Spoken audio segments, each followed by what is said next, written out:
Welcome back बच्चों, स्वागत है आप सभी का मैथ्स के एक और इम्पॉर्टेंट टॉपिक में जिसका नाम है एवरेज।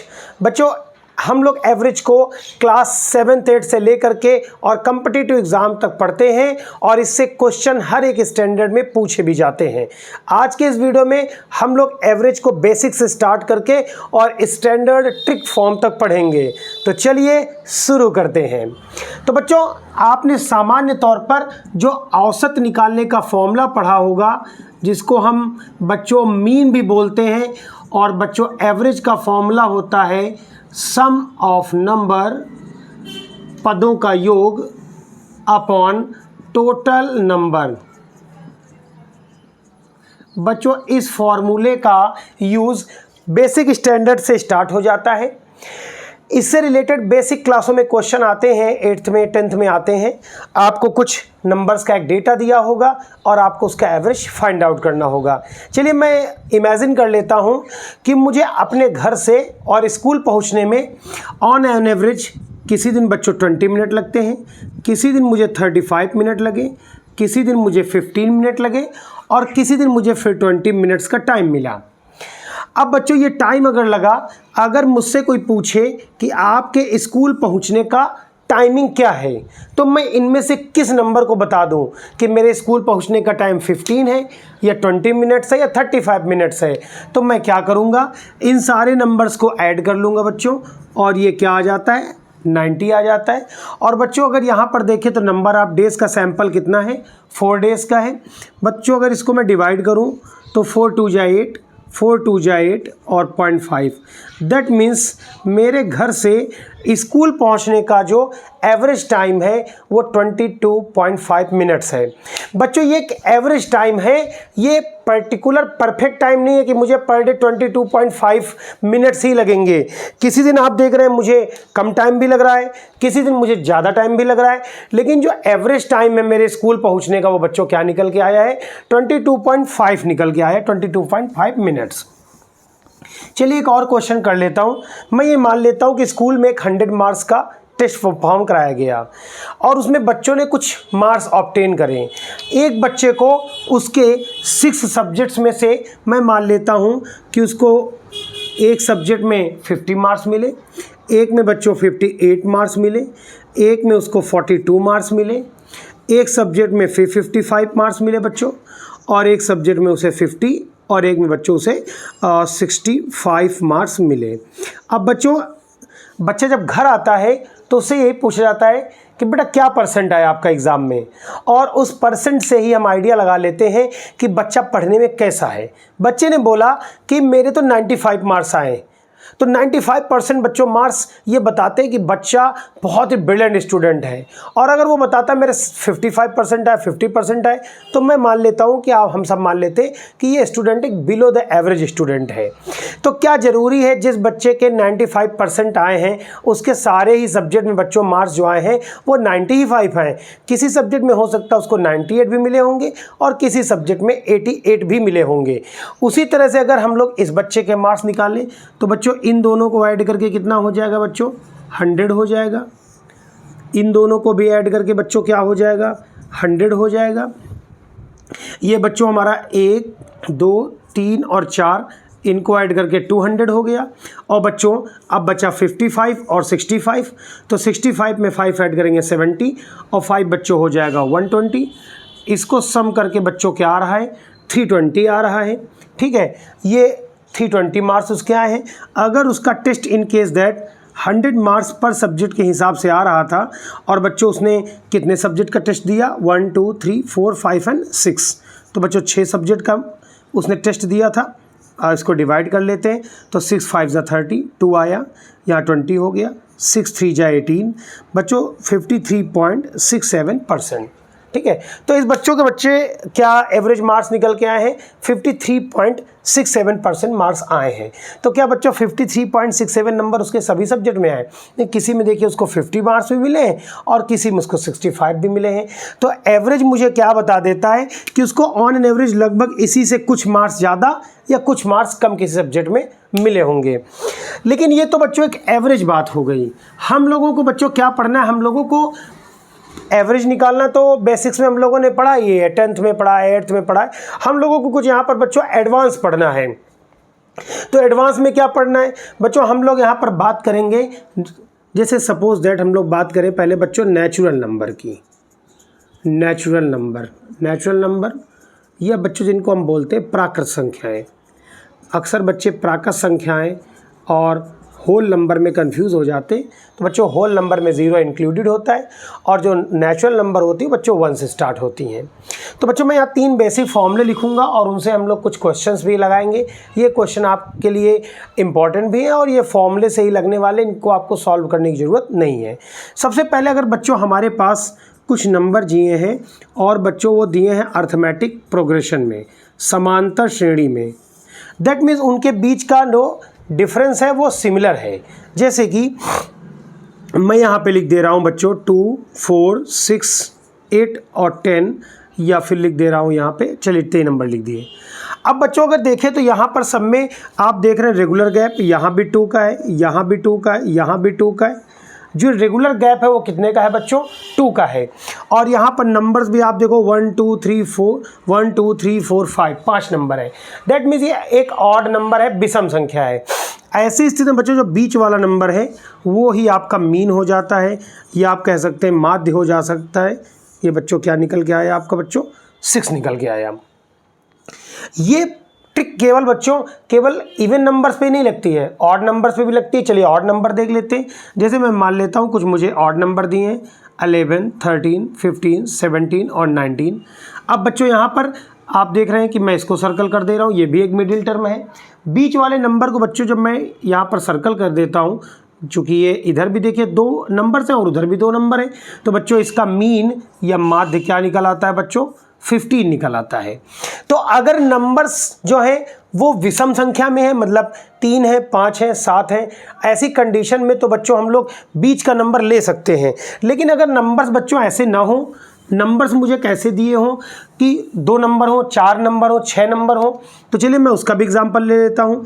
जैसे बच्चों 10 से स्टार्ट करें, 10, 12, 14, 16, 18 और ये 20। अब यहाँ देखिए 3 और 3 बच्चों कितने नंबर हो गए, टोटल 6 नंबर्स हो गए। और बच्चों इस 6 नंबर में तो मिडिल टर्म बन नहीं रहा है, तो मैं देख रहा हूँ इधर भी 2 नंबर है, इधर भी 2 नंबर है। अब बच्चों बीच में कौन से 2 नंबर आ गए, 14 और 16। इन 2 नंबर्स को आपको लेना है और इनको ऐड करके 2 से डिवाइड कर देना है। इन दोनों को बच्चों ऐड करेंगे तो 30 होगा, और 30 को 2 से अगर डिवाइड करेंगे तो बच्चों क्या आ जाएगा हमारा, 15 आ जाता है। इसको सॉल्व करने की इसके अलावा भी एक ट्रिक है।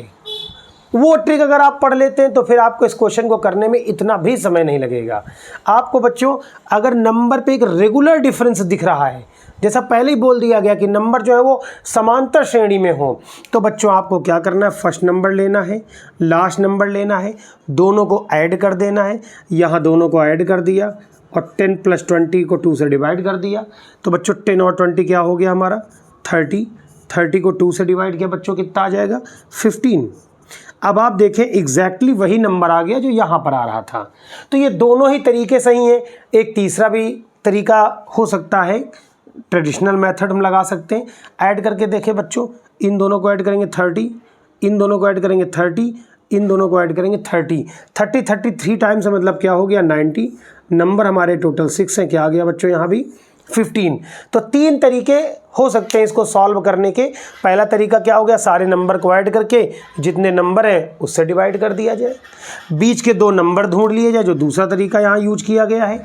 और यह तीसरा तरीका क्या यूज़ कर सकते हैं कि हम लोग इनिशियल और फाइनल डिजिट को देखें और उसको ऐड करके 2 से डिवाइड कर दें। ये जो बच्चों ट्रिक है फर्स्ट और लास्ट टर्म वाली, ये इवन पर भी काम करती है, मतलब अंकों की संख्या सम हो या विषम हो, ये दोनों ही प्रकार से काम करेगी। चलिए देख लेते हैं, इसके भी 2 एग्जांपल्स को क्लियर कर लेते हैं कि अगर नंबर्स इवन या ऑड में हो। जैसे मान लीजिए कि मुझे नंबर दिए हैं 13, 17, 21, 25, 29, 33, 37। अब बच्चों मैं इसको देखूँ तो ये नंबर्स बहुत ज़्यादा हो गए, इन सबको ऐड करें और फिर डिवाइड करें तो ये बहुत लंबा प्रोसेस हो जाएगा। लेकिन मैं यहाँ देखूँ तो आप देखेंगे यहाँ भी +4 किया गया है, यहाँ पर भी +4 किया गया है और बच्चों ये +4 का प्रोसेस चलता जा रहा है, सब में ही 4 प्लस हो रहा है, जिसका मतलब है कि ये एक अर्थमेटिक प्रोग्रेशन है, समांतर श्रेणी है। क्या करना है, हमें पहला नंबर और लास्ट नंबर लेना है, 13 + 37 2 से डिवाइड कर देना है। इन दोनों को बच्चों ऐड करेंगे तो क्या हो जाएगा, 37 13 बच्चों 50 आ जाएगा, और 50 को अगर 2 से डिवाइड करेंगे तो बच्चों क्या आंसर आएगा, 25। एक लास्ट टाइम मैं और चेक करके देख लेता हूँ कि ये सही है कि नहीं सही है। बच्चों ऐड करें, देखिए ज़रा, 37 और 13 बच्चों क्या हो गया, एक ये 50 हो गया, दूसरा बच्चों देखिए ये एक और 50 हो गया, ये हो गया 100। इसको बच्चों ऐड करेंगे फिर ये क्या हो जाएगा 50, तो ये क्या हो गया 150 और ये आ गया 175। नंबर आप देखें 3 3 6 1 7 7 2 ज़ा 14 7 5 ज़ा 35। और ये देखिए जादू की जो पुड़िया है वो काम कर रही, भरपूर आंसर लगातार आ रहे हैं। लेकिन क्या हो अगर नंबर्स जो है वो ना इवन हो और ना ऑड हो, ना तो सम संख्याएं हो और ना ही विषम संख्याएं हो, तो बच्चों मैं 3 फॉर्मूले लिखूंगा और आपको सजेस्ट करूंगा कि आप इनका स्क्रीनशॉट ले लें। तो बच्चों देखिए, प्रथम n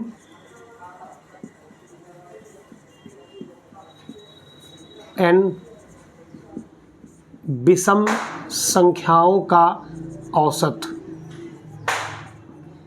तो बच्चों जितने नंबर कहें उसी का औसत हो जाता है, n हो जाता है। दूसरा बच्चों, हाँ ये चीज़ ध्यान देने वाली है जो मैं स्पेशली यहाँ लिख दे रहा हूँ, और वो शब्द आपको सब में इंट्रोड्यूस करना है, क्रमागत। प्रथम n क्रमागत विषम संख्याएं, ऐसे ही हो सकता है बच्चों, क्या प्रथम n क्रमागत फिर वर्ड होगा, सम संख्याओं का औसत बच्चों क्या होगा, n+1 होगा। इसके बाद अगर न सम हो और न विषम हो तो बच्चों प्रथम n क्रमागत प्राकृत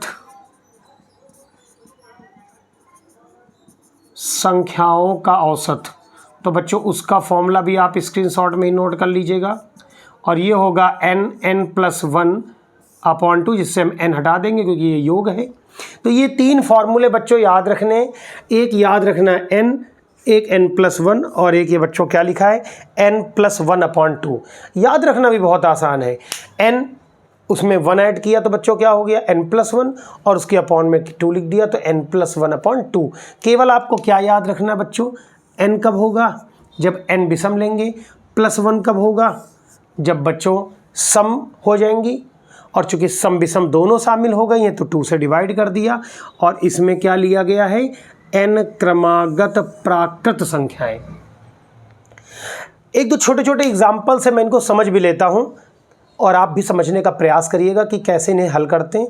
जैसे मुझसे पूछा जाए 1 से 50 तक मेरे पास क्रमागत विषम संख्याओं का औसत बचाना है, 1 से लेके 50 तक क्रमागत विषम, तो बच्चों 1 से 50 तक अगर हम लिखें तो हम लिखेंगे 1 3 5 और बच्चों लास्ट नंबर 50 से पहले क्या हो जाएगा 49।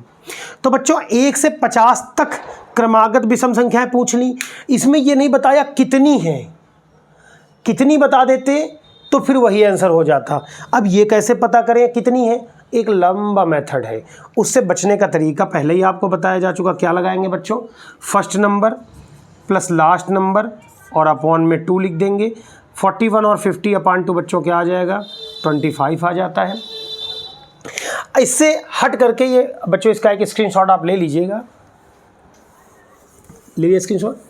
बच्चों चलिए देखते हैं, इन फार्मूलों के बेसिस पर 3 हम लोग छोटे छोटे क्वेश्चंस करेंगे और ये इंपॉर्टेंट भी हैं। जैसे कह दें कि प्रथम 25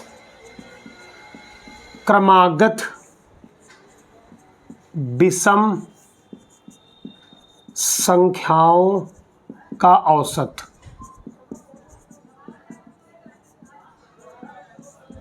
अब आप समझें यहाँ पर 25 क्रमागत विषम संख्याएं कही गई हैं। अब बच्चों जब 25 क्रमागत विषम कही गई हैं तो आपको बस ये नंबर देखना है कितनी है, ये ऑड नंबर कितने हैं। तो बच्चों आप कहेंगे ऑड नंबर कितने हैं टोटल 25 है। तो इसका मतलब मैंने आपसे क्या बताया अभी फॉर्मूला, कि आपको यही लिख देना है, क्योंकि इनका एवरेज क्या होता है बच्चों, जो नंबर होता है वही एवरेज होता है। कितना आसान है, इसको हल करने की ज़रूरत नहीं है। डिस्प्ले पर एक क्वेश्चन आ रहा है, इसको आप सॉल्व करके आंसर कमेंट सेक्शन में बताएं। अब बच्चों ऐसा हो जाए, मुझसे कहा जाएगा कि 28 क्रमागत विषम नहीं है, सम है, सम संख्याएं हैं। अब इस सम का मैंने फॉर्मूला आपको बताया, बैक करके स्किप करके जाइए 20 सेकंड पीछे और स्क्रीनशॉट आपने लिया वो देखिए। तो बच्चों इसका क्या आंसर आ जाएगा, तो आपको बताया गया सम में क्या करना है, +1 कर देना होता है। तो बच्चों क्या आ जाएगा 29। 28 क्रमागत सम संख्याएं। अब इसके बाद बच्चों तीसरी ट्रिक आपने क्या पढ़ी, न सम हो और न विषम हो। अगर क्रमागत संख्याओं का पूछ लें तो आपसे क्या बताया गया बच्चों, कि जो नंबर आपको दिया है, जैसे यहाँ पर हमें दे दें कि 31, कि 31 जो है क्रमागत संख्याएं हैं, प्राकृत होनी चाहिए, नेचुरल नंबर। तो बच्चों हो जाएगा 31 + 1 और अपॉन में बच्चों 2, जो फॉर्मूला आपने पढ़ा, n + 1 अपॉन में 2। तो बच्चों 32/2 इज इक्वल टू क्या आ जाएगा बच्चों, 16 आ जाता है। तो इस तरह से हम लोग 16 निकाल सकते हैं। वीडियो के आखिरी पोर्शन में पहुंचते पहुंचते एक बड़ी ही मज़ेदार सी ट्रिक मैं आपको बताने जा रहा हूं, और मैं आपको सजेस्ट करूंगा कि इस ट्रिक को बच्चों आप बहुत ध्यान से सुने, समझें और इसको कॉपी में नोट भी कर लें, क्योंकि ये इम्पॉर्टेंट है। जैसे ये कहा जाए कि किसी संख्या के गुणज हैं, किसी संख्या के गुणज हैं मल्टीपल, और उनका औसत आपसे पूछा जाए, तो बच्चों उनका औसत कैसे निकाला जाएगा, तो किसी संख्या के गुणजों का औसत निकालने का तरीका है k n + 1/2। k क्या है, k वो नंबर है जिसका हमें गुणज लेना है, और n क्या है, कितने गुणज लेने हैं। एक क्वेश्चन से हम इसको समझ लेते हैं। बच्चों फेस्टिव सीज़न चल रहा है, बहुत सारे बच्चे बाहर पटाखे और आतिशबाजी कर रहे हैं, जिसका शोर आप तक हो सकता पहुंच रहा हो। ऐसा कोई स्टूडियो का सेटअप अपने पास है नहीं जिससे हम एक्सटर्नल जो है ये नॉइज़ को कैंसिल कर सकें। आप लोगों का प्यार और सपोर्ट रहा तो धीरे धीरे इस सेटअप को हम लोग अच्छा करते रहेंगे। तब तक मैं आपसे सजेस्ट करूंगा कि आप पढ़ने वाले बच्चे हैं, और पढ़ने वाले बच्चे किन्हीं भी परिस्थितियों में शिक्षा ग्रहण करने के लिए तैयार रहता है। तो मैं एक्सेप्ट करता हूँ कि जो मेरे प्यारे बच्चे हैं वो इस तरह के जो व्यवधान हैं उनको नज़रअंदाज करेंगे और टॉपिक को ध्यान से सुनेंगे। तो बच्चों देखिए इसको ज़रा, जैसे मुझसे कह दिया जाए 11 के 11 गुणजों का औसत क्या होगा, तो यहाँ बच्चों ये 11 के गुणज है, मतलब ये के है, और 11 गुणज आगे इसके प्रोडक्ट में पता करने हैं, तो कितने नंबर लेने हैं n। ये चलो इसको 13 कर दें जिससे आपको डिफरेंस क्रिएट होता रहे। तो बच्चों फॉर्मूला लगा देंगे k n + 1/2।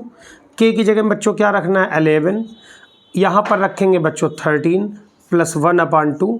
13 में बच्चों हो जाएगा 14, 14 को आप 2 से डिवाइड करते बच्चों 7, और 7 को 11 से करेंगे तो बच्चों क्या आ जाएगा 77। चलिए एक छोटा सा मैं एक एग्जाम्पल ले लेता हूँ और इससे इसको क्लियर करता हूँ कि क्या ये सही है फॉर्मूला, ये गलत है। तो जैसे मैंने 11 के शुरुआती 4 गुणज ले लिए, अब इनका एवरेज अगर निकालें बच्चों तो क्या हो जाएगा 4 3 7 2 9 1 10, कैरी आया 1, 5 3 8 2 10 1 11 110, और 110 को बच्चों अगर हम डिवाइड करें कितने नंबर हैं यहाँ 4, तो बच्चों हो जाएगा 4 2 जा 8, यहाँ 30, 4 7 जा 28, 27.5। अब देखें क्या ये फॉर्मूले से सही लग रहा था, तो इसमें वैल्यू पुट कर देते हैं। किसके निकालने हैं बच्चों 11 के, और यहाँ पर नंबर कितने लिए गए 4 + 1 5/2, 11, 5 को 2 से डिवाइड करेंगे 2.5, 11 5 जा 55, 5 आया, 11 2 जा 22, 27.5, और बच्चों यहाँ भी क्या आ रहा है 27.5। इसी तरह से डिस्प्ले पर ये जो क्वेश्चन आ रहा है इसका आंसर आप मुझे कमेंट सेक्शन में जाके ज़रूर बताएं। बच्चों अर्थमेटिक प्रोग्रेशन के बाद ये जो ट्रिक औसत पे हम लोगों ने चैप्टर स्टार्ट किया है, अगर आप लोग वीडियो को लाइक करके इसमें कमेंट्स में अपने आंसर बताएंगे, और अगर आप ये कहेंगे कि नहीं इसकी और सीरीज़ आनी चाहिए, तो इसकी अभी और भी बाकी सीरीज़ हैं जिनमें और शॉर्ट ट्रिक्स को भी पढ़ना है, जानना है, सीखना है। और आप जब यूट्यूब पे जाते हैं, बहुत सारी रील्स देखते हैं, बहुत सारे मिमिक्रीज सुनते हैं, बहुत सारे मैं देखता हूँ कि बहुत सारे डांस के वीडियोस हैं और फुहड़ता भरे भी, मुझे वैसे नहीं कहना चाहिए उन्हें, लेकिन ऐसे फुहड़ता भरे वीडियो हैं जिनमें मतलब केवल नग्नता दिखाई जा रही है या समाज को एक गलत दिशा में ले जाया जा रहा है, उसको बहुत सारा लाइक किया। तब मैं केवल अपने चैनल के नहीं बोल रहा हूँ, आप किसी भी एडुकेटर को फॉलो करते आप उसको प्रमोट करिए। एजुकेटर जो होता है वो एक नेशन बिल्डर होता है, वो देश को बना रहा है, ना कि आपको फुहड़ता सिखा रहा है। हाँ, मैं मानता हूँ कि उस फुहड़ता से भी अर्निंग हो रही है, तो लोगों को लगता है क्यों ना चलो उस फुहड़ता की तरफ ही चलें। लेकिन हमारा देश जो है, भारत देश, वो संस्कार और सभ्यता के लिए जाना जाता रहा, जहाँ पर इस फुहड़ता की वास्तव में कोई जगह नहीं थी।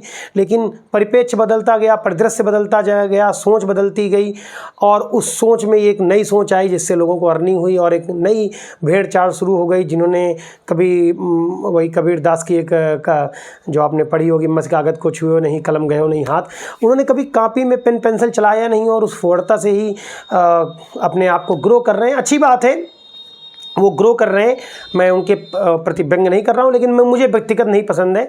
और एक एडुकेटर आपको एक प्रोडक्ट प्रोवाइड करा रहा है, हो सकता है उसके कंटेंट में कुछ कमी हो, तो बहुत बड़ा ही काम आपके लिए नहीं होता है। अगर आप वीडियो किसी एडुकेटर को देखते हैं, आप उसको लाइक कर देते हैं, कमेंट में जा कर के आप कुछ उसको सपोर्टिव वर्ड्स लिख देते हैं, उससे प्रेरणा, इंस्पिरेशन जनरेट होती है, एडुकेटर को कुछ अच्छा करने की इंस्पिरेशन मिलती है।